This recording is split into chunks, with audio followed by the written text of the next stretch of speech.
Alright guys, welcome back to the channel. It's Matty here, and today we're going to be taking a look at surprising deck lists that aren't necessarily considered top meta decks, but decks that did do really well in online tournaments over this past week. So again, we talk about sort of the top decks and the overall top of the metagame a lot on the channel, but just because a deck isn't necessarily considered, a meta deck or sort of, a top tier deck in the format doesn't mean it isn't a good deck and it isn't a deck worth playing. So that's what we're going to take a look at here today. So the first deck we're going to take a look at is actually this Greninja Flareon deck that went 7-3 in the recent Ursa Days 2,000 player tournament. So it bubbled just outside of the top cut bracket, but 7-3 is a very strong record. We'll take a look at the deck list in just a second, but let's take a look at the matches that this player won. Actually beating two Charizard players back to back, then beating Mewtwo, so already beating top tier decks rather. And then we go ahead, we beat a Executor and Wigglytuff EX, and then we go on 3 losses here to Mew and Executor, Gyarados, and Mewtwo, but then we beat a Celebi and Executor, we beat a Gyarados, and we beat a Mewtwo. So this deck actually took down a ton of other top decks in this format currently. So let's take a look at his deck list, and we'll talk about it just a little bit.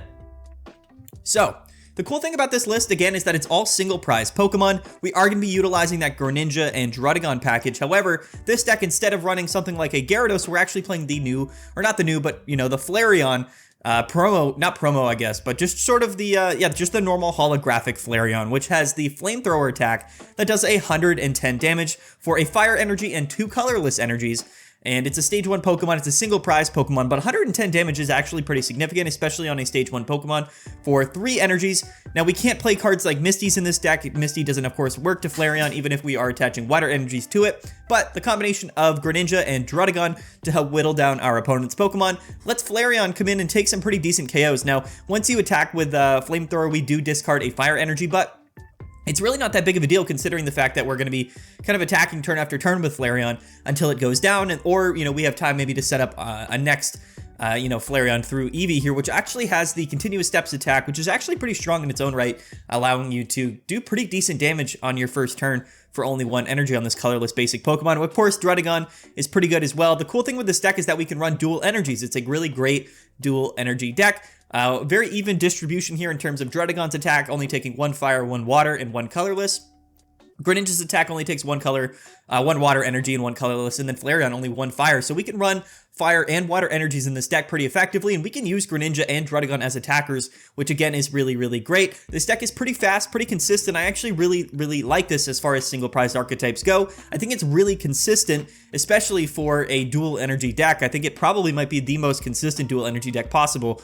But yeah, I think it's actually really, really smart, and I think that it makes sense. I think in the format right now, single prize archetypes that do good damage, things like Flareon, actually have a pretty decent spot in a pretty significant place right now in the current metagame, but I think it all kind of bundles together really well. I thought it actually wasn't necessarily super surprising, but it actually was really impressive that we were able to take down Gyarados, Celebi, and I think 2 or 3 Mewtwo's with this deck. But I think, again, with the Greninja doing 20, Rough Skin, with Druddigon doing 20, and then the 110, that puts us perfectly in range to do 150 damage. So this deck is very primed and ready to do really well against Mewtwo EX, which again is probably one of the top decks of the format right now. And this is in general just a really great budget deck. If you want to look at it from that perspective, with all Pokemon, 2 holographic cards, but no EXs, nothing super crazy here. And then we do have room for something like a Sabrina and a Leaf as well. A lot of X speeds and Leafs being able to switch out of the active spot pretty actively. You can maybe cut a Leaf for one of the Sabrina, but Flareon does have a retreat cost of 2, so Leaf might be pretty useful in this deck. Same with Druddigon, so it's interesting, but I do actually really like this list. I think that it has a lot of potential. Now, it's again one of those decks that probably isn't going to become, one of the most played decks, but for new players or for players that want to play something that's a little off meta, I think this is probably a really great choice. And next up, I want to take a look at the Melmetal deck that did actually really well at a recent tournament. It went 3-1. Now, this tournament is interesting because it was a single elimination tournament, meaning the first time you lost, you were out of the tournament. However, this Mewtwo and Melmetal deck went 3-1, and if we take a look at its matches, it actually beat 2 back-to-back Mewtwo decks, and then we'd actually beat a Golem and Druddigon deck, which is pretty good, after then taking the loss to Pikachu and Substrika, a very fast-paced deck, which, went 9-0 and ended up actually, I think, winning this tournament. So it's actually a really great performance if we look at this Melmetal and Mew deck, and I actually really like Melmetal. It's one of those cards that really isn't bad at all. It just, for whatever reason, hasn't become sort of a super popular deck in the format, but I think it does certainly have potential, and it's by far our best option as far as metal or steel type decks go, at least at the moment, until the next set comes out, where I assume we're probably going to get a lot of different metal or steel type Pokemon. But yeah, so Melmetal is a really interesting stage 1 Pokemon. It has an attack that does 120 damage for 3 metal energies and 1 colorless, but it has the hard coat ability, which means it takes 20 less damage from attacks with 130 HP. This kind of keeps us pretty safe in a lot of different scenarios. There's really not a lot of Pokemon that can KO Melmetal. Gyarados, for example, only does 140. You know, Mewtwo does do 150. But as we see, we were able to take down both Mewtwo decks, mainly because we have Mew EX in our deck, which is going to be really good, not only against the Charizard matchup, but against the Mewtwo matchup as well. And then as another backup attacker, we have Tauros EX. So we're kind of utilizing Melmetal's ability to kind of do really well in some specific matchups, but same with Tauros and Mew EX, which are both really useful attackers in their own matchups as well. And then, of course, we have that Druddigon to kind of do pesky chip damage while also kind of sitting in the active spot, giving us time to set up things like our Melmetal and our Tauros. But we also have the Melton, which has the attack that Amass is what it's called, but it doesn't do any damage, but allows you to accelerate energies to your Melmetal to kind of get it up and running pretty quickly. It has 60 HP for a basic Pokemon, so it's a little bit more difficult to knock out, you know, considering some of how low the HP is for some of the basic Pokemon in the game for sure. And then, because we're not running too many Pokemon and most of our Pokemon in the deck are basics, we have room for 2 Giovanni, 2 Potion, and 2 Leaf. And I really like the Giovanni with Tauros, Mew EX, and Melmetal. Hitting for that 120 range with Tauros and Melmetal is kind of interesting. But again, when you combine it with Giovanni doing 130, that's enough to KO a Celebi. And then Druddigon doing extra chip damage on top of Mew EX being able to cover the Mewtwo and Charizard matchups. You have a deck that really is kind of, you know, putting itself in a position to be successful against the other top decks in the format. Will it become something that, you know, people play over the other top decks? You know, probably not. I think a lot of people are just sort of, you know, really accustomed to playing like decks that incorporate EX Pokemon. But as far as non-EX Pokemon go, I think Melmetal, Tauros, Druddigon are all extremely strong, and I think they go together exceptionally well. So I thought that this was a really fun deck, and I was actually impressed that it ended up, you know, winning.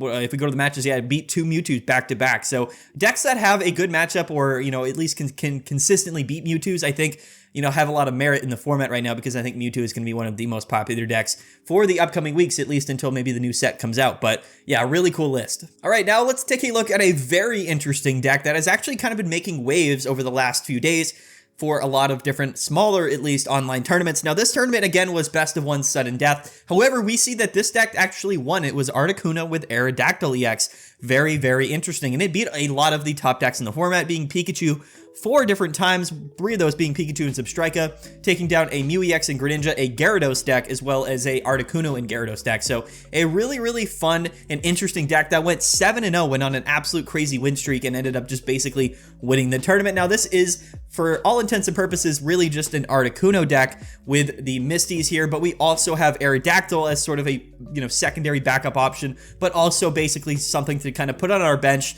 to take a hit if it needs to, while also kind of having that Primeval Law effect put in play to be a little bit disruptive towards our opponent. Now, we've seen sort of straight Articuno decks in the past, but I think it actually makes quite a bit of sense here.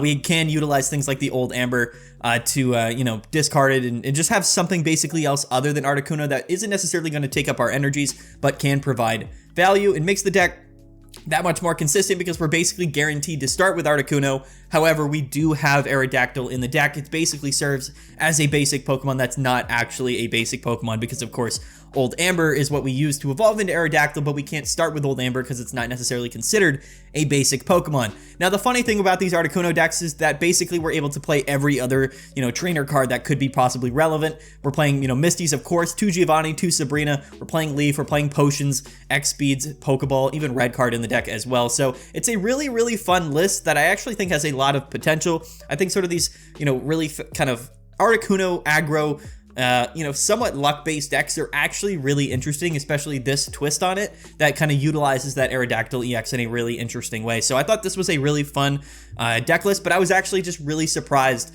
that it ended up going 7-0 in this single elimination tournament. I thought that was absolutely kind of ridiculous if you think about it, but Articuno was really slept on. I think in my tier list I put it maybe in the B tier, but I really think that it deserves an A tier slot. I just don't think enough people are playing Articuno, but it's a very versatile card. Misties is still really, really good. The strategy can be a little bit high roller, but nothing beats an Articuno with 3 energies on turn 1. I mean, just literally nothing. The fact that you could play supporters on your first turn in Pokemon TCG Pocket means that basic EX water-type Pokemon along with Misties will always be pretty relevant and pretty strong, which again, Articuno kind of fits that bill right now. But yeah, very fun, excuse me, very interesting, and I was actually just very, very surprised to see this deck go 7-0, but I think it's awesome. I think it's really, really cool. All right, and sticking with these sort of single elimination tournaments, similar to the Melmetal deck, we saw a really fun Gengar list go 3-1. Now, there's a bunch of other placements for Gengar. I think Gengar is actually on the rise as sort of a rogue niche pick here. It's a little bit overshadowed. Of course, it's a Psychic-type Pokemon, and there are a lot of good Psychic-type Pokemon in the format right now, but again, Mewtwo is Mewtwo, and a lot of people are choosing to play it. But we saw this deck beat Pikachu Substrika, an Alakazam Mewtwo deck, and then also beating Gyarados and Greninja before, unfortunately, losing to a Celebi in Superior that ended up going 4-1. This deck is really cool because it incorporates a lot of really interesting Pokemon that we don't see play very often in this format right now. Of course, we have the Gengar line, which is that much better due to the inclusion of Mythical Slab. However, we don't actually see Mythical Slab in this deck, which I thought was really, really interesting. Most Gengar lists are going to be playing Mythical Slab because it allows you to kind of draw through your Pokemon a little bit more consistently. But what we see with this deck is actually the inclusion of Chatot, with the Mimic attack here, being able to shuffle your hand back into your deck and then drawing 3 cards. But basically, we're playing a lot of different cards that we can get into play. Not too many Pokemon in the deck, but we are utilizing the new Beheeyem card, this new card from Mythical Island, which is a really great sort of aggressive, fast-paced Psychic type card. Now, the inclusion of Sigilyph also in Mythical Island, which is another kind of fast-paced card that allows you to draw cards. You could kind of swap out Chatot here for Sigilyph. I just thought that the Chatot was really, really interesting. I just thought this deck in general was really interesting. And I think Gengar is slept on. 100 damage is a little bit mediocre, but the effect of Gengar EX is extremely strong, especially in the format right now, with supporter cards being that much more common with things like Koga and Leaf and Giovanni, Research, Misties. There's just a lot of supporter cards that are really crucial to a lot of different decks. And that's kind of why Gengar does really good. If you don't know, basically, if Gengar EX is in your active spot, you stop your opponent from being able to play supporter cards from their hand for the rest of the game, as long as that Gengar is in the active spot. It also has 170 HP and an attack cost of only 3 energies. So that's the other upside to Gengar, is that it doesn't require too many energies. We don't necessarily have to play it with the Gardevoir to accelerate energies to it. We can also kind of attack on curve with Ghastly and Haunter only having 1 energy in their attack costs. That means that basically, even if we are starting with the Ghastly or, a Haunter on turn 2, if we're not starting into our Beheeyem on turn 2, we can just sort of attack with those Pokemon. And we basically always have an attacking option with this deck, which means it's actually pretty fast-paced. It's pretty consistent in that particular strategy, which I really do like about this deck. It's sort of an aggro version of Gengar EX. But yeah, the new Beheeyem is really good. It does more damage based on how many Pokemon are on your opponent's bench. And right now, a lot of decks are playing a lot of benched Pokemon, and it can be really, really good paired with Giovanni to take some really interesting KOs. So we do basically 70, I think it is 70 damage for 1 energy at the maximum with Beheeyem, but that's enough to KO a lot of different basic Pokemon in the game, as well as kind of the more aggressive, fast-paced cards that we often see in fighting type decks that we're hitting for weakness with Beheeyem. And then again, we can attack with basically 2 different Beheeyems before we go into our Gengar, or we can go into our Gengar as early as possible to stop our opponent from playing supporter cards. But yeah, I think it's really interesting. I did think I was a little surprised to not see Mythical Slab in this particular deck, but I think Chatot is certainly a pretty cool inclusion as well. But yeah, I think Gengar is a lot better than people get credit for, and there are other Gengar lists that have done well. I just sort of chose this one because I thought it was the most interesting, but there are sort of Gengar lists with either Mew EX or other Beheeyem decks, maybe with Sigilyph, and that are playing Mythical Slab that maybe have a little bit more draw consistency to them, but maybe aren't necessarily as sort of aggressive and fast-paced focus. So there's other ways to play Gengar, but I think a lot of people are choosing to play Mewtwo over Gengar just because Mewtwo is so accepted and it's sort of understood to be so strong, because it is. But for the most part, I think that Gengar is actually quite a good deck. It's a really good card.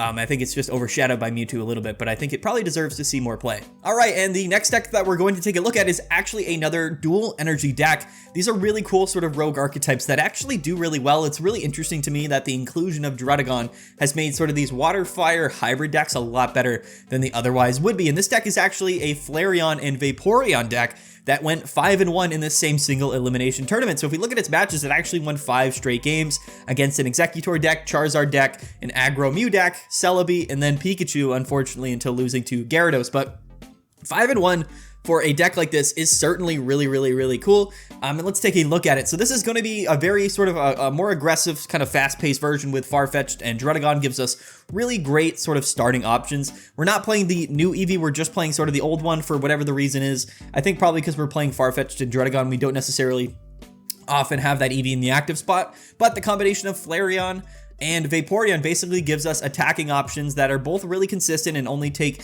1 energy of either water or fire, and then 3 total energies. But both are good in certain scenarios. There are, of course, decks that are weak to water, and there's decks that are weak to fire. And then overall, we have sort of the chip damage that Druddigon and Farfetch'd are able to provide. So it's a very consistent single prize archetype, again, forcing our opponent to take 3 different KOs. And Vaporeon is a really good card against some of those aggressive, fast-paced decks, being able to heal itself up. We also are able to incorporate Misty in this deck to power up our Vaporeon, so we can kind of commit our energies manually to our Flareon or our Druddigon while kind of relying on that Misty's in the late game to have that Vaporeon set up. At 130 HP and 120 on stage 1 Pokemon is nothing to scoff at. I mean, that is actually quite a bit of HP. There's a lot of Pokemon in the game that aren't able to one-shot you, which basically means that we're able to get in a lot of different damage here. We are playing things like Blue, like Sabrina, and like Giovanni, because we have a lot of extra room for supporters. So again, a really consistent, a really interesting, dual energy deck that again probably won't see any kind of tremendous rise to the top of the format, but it's always fun to see decks like this doing really well. And I think it just goes to show that there's a lot of different ways that you can play decks, and a lot of different kind of styles and strategies that can win you games, that can be really successful even against the best decks in the format. But even though they're not really going to catch on and become sort of normalized or standard at the top of the metagame. But that's really the great thing about Pokemon TCG Pocket, is that if you're playing a good consistent deck that has good synergy, you have the potential to kind of win no matter what the situation is. So another really fun dual energy deck, and I think that Flareon is underrated, honestly. We'll have to see sort of maybe when the next set comes out if we'll get some additional support, and if Flareon can emerge as a pretty decent, perhaps even a mid to top tier deck, or card at least, in the format. Okay, and next I want to talk about a very interesting deck. This is going to be Tentacruel with Hypno and Articuno. Now, this is a deck that kind of makes sense in terms of how its strategy plays out. We have Tentacruel, which is a pretty decent, I guess we'll just pull up the deck list first before I start talking about it, but it's a really cool. So Tentacruel is actually a really consistent stage 1 attacking Pokemon. It only does 50 damage, but it does poison your opponent's active Pokemon. A big strategy with this deck, and again, being a single prize archetype deck, allows us to kind of use 2 or 3 different Pokemon throughout the course of a battle. Basically, we're able to poison our opponent's Pokemon, keep them asleep in the active spot with Hypno, which again is going to help Tentacruel stay alive. It's a very consistent attacker. It's a stage 1 Pokemon, attacks for 2 energy, so going second on your second turn, we can get this thing up and running really consistently. And then we also have Articuno, and the combination of this Articuno card, the single prize Articuno, which has a 50-50 chance to paralyze, combined with Hypno, really is a pretty decent kind of stall deck. It's a really interesting strategy, and I think all of these cards really go together really well. It's a Misty-based sort of, poison, paralysis, sleep deck, really just an overall kind of flood of different status conditions that make this deck actually have a lot of potential. It does decent chip damage, again, with the poison in the 50 damage, with 60 damage.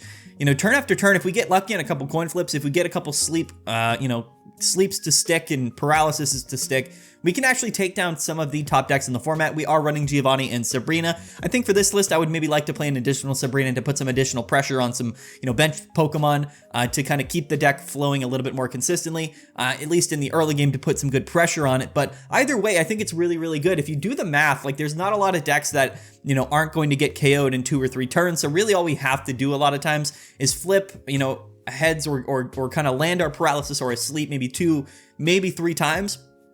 And if we're able to do that, which is really only 50% of the turns in which we're attacking, then we should honestly be able to win against a lot of different matchups in the game right now. Let's take a look at the matches that this player played against.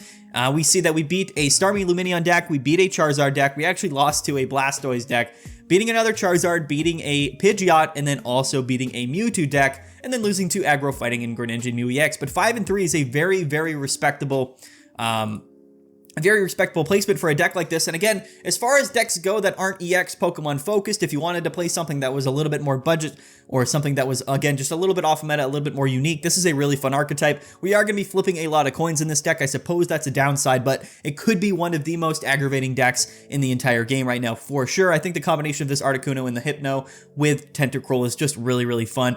A lot of basic in Stage 1 Pokemon with, decent mid to low energy attack costs in Articuno and Tentacruel, with Misty these, we should be able to get our attackers up pretty consistently, and I really think this list is pretty fun. I think it actually has a lot more potential than you would assume, right? I mean, if enough people are playing this deck, I mean, the odds are some people are going to get really lucky and just flip heads on all of their coins and just absolutely tear through the metagame. So I think it's really fun. Again, it's a deck that is weak to electric, so we're going to have a pretty hard time against Pikachu EX, but other than that, I think we actually have the potential to beat a lot of different decks in the format. So this one really fun, probably going to make your opponents rage pretty significantly. All right, and next I want to take a look at the Wigglytuff and Greninja deck that went 5-2 at a recent 400 player tournament, the Dark League Sunday Special #1. Now, Wigglytuff is a card that just hasn't seen a lot of play since Mythical Island came out, with the inclusion of Mew EX and some other Pokemon, I guess, that like Tauros, that can kind of fill in the slot of a Wigglytuff EX. It just sort of dropped off in play, but it's still not a bad card.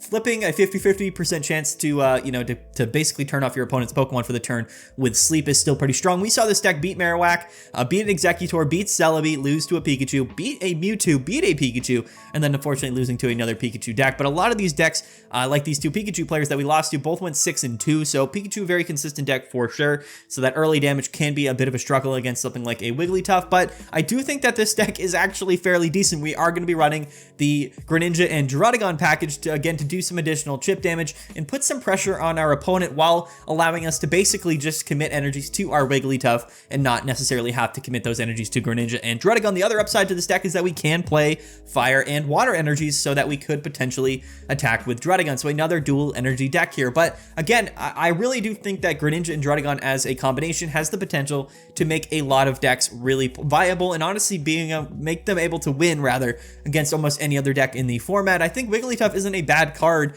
140 HP and 80 damage for a 50% chance to basically turn off your opponent for next turn is still strong. It just, allows us to kind of, we need a little bit more RNG in this deck, right? As opposed to sort of other cards. Yes, like you could play Gyarados, you're doing 140 for 4 energies. You can play Misties in a deck like this, but Wigglytuff is just pretty fun. And again, if maybe new players that don't have some of the the new Gyarados card or anything super crazy like that, maybe they do have Wigglytuff EX. So I think it's a really good example of how the Greninja and Druddigon package can sync up in a really interesting way to make other cards actually fairly viable. Wigglytuff, not a bad card whatsoever. Again, kind of drowned out by things like Mew EX and Tauros in this current format, but pretty interesting nonetheless. 80 damage isn't enough to 2-hit KO most Pokemon in the game, especially with Greninja's Water Shuriken. So technically, basically, if we attack into a Gyarados, all we need to do is flip one heads, and then yes, we are 2-hit KOing a Gyarados. So that matchup is fairly winnable. Really, anything in the game is winnable if you're forcing them to go through Druddigon, chipping them with Greninja, and then hopefully stunning them for a turn with Wigglytuff EX's Sleepy Song attack. So Wigglytuff, okay, doing pretty decent, going 5-2 in a pretty big tournament. Pretty fun nonetheless. I just wanted to include it because it's Wigglytuff, and we haven't seen a lot of Wigglytuff, at least in the format right now. Would I play Wigglytuff over the other top decks in the metagame? Probably not if it was my choice, but if you want to have fun, if you want to play something a little bit different, a little bit wacky, I think that Wigglytuff is a pretty fun and interesting deck for sure. Okay, and lastly, I want to take a look at this VENUSUAR deck that actually went 8-2-1. It was basically either the winning deck or one of the top placing decks at a recent large online tournament, the Chaos League Pocket Saturdays #2. Now, this is basically an Executor deck that instead of kind of playing that Jungle Totem, superior package with Celebi, we're just playing Venusaur EX, really leaning into that late game, staying power and healing factor that we have with Erica's and Venusaur. It really is kind of an auto win against a lot of different decks at the top of the format. Yeah, so okay, we say we lost in top 4, so this was a top 4 Venusaur deck, losing to Gyarados, but as we can see, beating Scolipede, beating a Victory Spell and Executor, beating Mewtwo, losing to a Fire deck, that's probably to be expected, to be honest, beating Aggro, Aerodactyl, and Farfetch'd, beating 2 Gyarados decks, tying against the Celebi, and then beating Gyarados and beating Celebi. So this deck went on an absolute run. I will save this to the end because I thought it was kind of the best for last. I actually think that Venusaur in the format right now is pretty decent. I think that it's probably one of the best decks that isn't necessarily slotted commonly into the kind of top of the metagame. I do think that there's actually a really valuable spot for Venusaur in this game right now because, again, we are living hits from Gyarados. The combination of healing with Giant Bloom, healing for 30 damage while healing with Erica's, really kind of keeps us safe from a lot of those Greninja decks that like to do chip damage. Of course, Executor being one of the best frontline Pokemon in the game, being able to attack potentially for 80 damage, 160 HP for only 1 energy. The flow to this deck is very similar to the Celebi deck, where of course we want to lead off with Exeggutor, put that energy onto it, and just attack until we're getting KO'd. Maybe utilize our Ericas as well, but basically wait until, into the mid to late game where we have a fully set up Venusaur EX that we can bring in and kind of sweep through most decks in the format. For things like Charizard, we have a Mewtwo EX. Charizard is certainly a really strong counter to something like a Venusaur. Mewtwo as well. So basically, like, it's a deck that incorporates Exeggutor and Mew EX, but for those decks that necessarily these two cards aren't super good against, we have Venusaur in that late game that can really kind of auto-win against a lot of different decks in the game right now. Things like Pikachu only doing 90 damage can't even 2-hit KO Venusaur, especially with the healing. So against a lot of tempo decks that aren't necessarily Arcanine, and against a lot of the aggro fighting decks or just sort of fast-paced decks that are good in the early game, Exeggutor and Venusaur is a really, really strong combination that has the potential to actually really consistently kind of automatically win against a lot of the other top decks in the format. So I think Venusaur is wildly disrespected. I think a lot of people are on the Celebi train, because of course Celebi is really good, Jungle Totem is good, but I think honestly if we're playing 2 copies of Celebi EX and then we're playing a 2 Snivy, 2 Servine and 2 Superior, I mean, we could literally just play the Venusaur line. It's less Pokemon, it makes the deck flow a little bit more consistently, and we still have room to throw in a Mew EX as well. And look at all the room we have for supporters still, right? 2 Research, 2 Pokeball, an X Speed, a Sabrina, even a Leaf, even a Sabrina, and 2 Ericas, of course. So I really, really like Venusaur. I think it's massively slept on, and I think that Exeggutor overall can carry a lot of different decks, so why not play Venusaur EX with Exeggutor when most of the time Exeggutor is kind of the star of these grass type decks, at least in the current format. So anyway, guys, that's going to be the Venusaur deck. I just really wanted to showcase it because this was really the card that I wanted to make this video on. I might make a separate video on Venusaur, honestly, but we made a video on Dragonite earlier, which I didn't want to include in this deck, but it did also do recently really well. It was kind of the deck that kind of sparked my idea to make a video like this, because again, just because a deck isn't necessarily considered a meta deck doesn't mean that it's not something viable, and doesn't mean it can't do well in an online tournament and isn't worth playing. A lot of these decks are worth playing, even if they aren't necessarily, the most played decks in the format right now. So I kind of want to do this a little bit more often on the channel. I know we typically cover the top decks, we cover the metagame and how things are changing. Every week we typically do, a meta report of all of the, or at least the largest online tournament, and we take a look at how, the top decks of the format are interacting with each other and how things are changing. However, I do think it might be a good idea to kind of take, once a week at least, take the time to take a look at all of these sort of surprise non-meta decks that are in fact doing really well and placing well in these online tournaments. But anyway, guys, I hope you enjoyed the video. Don't forget to like and subscribe for almost pretty much daily Pokemon Pocket videos that we've been uploading here on the channel. The support has been incredible. We're almost at 7,000 subscribers, which I really, really appreciate it. We have a lot of recurring viewers on this channel, so if you've been watching the videos and if you've been enjoying, or if you're a new video viewer, if you're a new viewer to the videos, but you want to stick around and, kind of stay tuned for more videos that we have coming in the future, subscribe. I would really appreciate it. It means a lot to me and it helps the channel out a lot. Don't forget to like, comment below what your opinions are of these decks. What deck that we didn't show today do you think deserves to be mentioned or played in sort of these online tournament settings? I would love to hear it. But anyway, guys, peace out. Have a good one. We'll catch you guys later. Yeah.